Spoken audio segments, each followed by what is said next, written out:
Tonight, the controversy surrounding the Department of Justice and the Jeffrey Epstein files is escalating. And it's no longer just partisan noise. It's now a matter of institutional trust. Here's what we know. Under the Epstein Files Transparency Act, passed overwhelmingly by Congress, the Department of Justice was required to release unclassified records connected to convicted sex offender Jeffrey Epstein. The DOJ released millions of pages. However, investigative reporting raised concerns that certain FBI interview summaries and related materials may not have been included in the public release. The DOJ has publicly stated it is reviewing whether any records were mistakenly withheld and insists that omissions, if any, were related to redactions, privacy protections, or legal exemptions. That review is ongoing. The issue has now moved into Congress. First, the House Oversight Review. Members of the House Oversight Committee have formally requested explanations from the DOJ about whether all required documents were released. They are questioning the criteria used for redactions and whether any materials were excluded beyond what the law permits. Lawmakers have signaled they may hold hearings.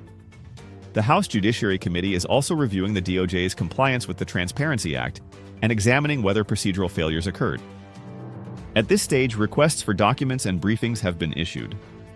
Public hearings remain possible, but have not yet been formally scheduled.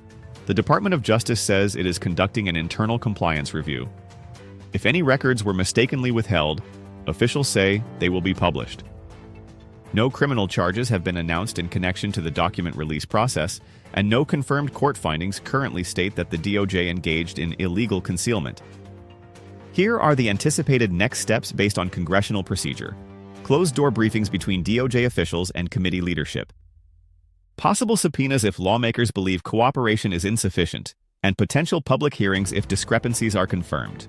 If new records emerge naming prominent individuals, that could trigger a second wave of political and legal consequences. For Republicans who supported transparency in the Epstein case, this controversy presents a credibility test. The GOP has long argued for agencies free from political protection. If the DOJ appears selective, even procedurally, it risks damaging trust not only among Democrats, but within the Republican base itself. Conservative voters have repeatedly demanded transparency, equal application of the law, and no protection for elites. If those standards appear compromised, it weakens the party's broader message on accountability. Bottom line, right now, there is a DOJ review, there are congressional inquiries, and there are demands for clarity. But there is not yet definitive proof of intentional wrongdoing. What happens next will depend on what those investigations uncover and whether full transparency follows.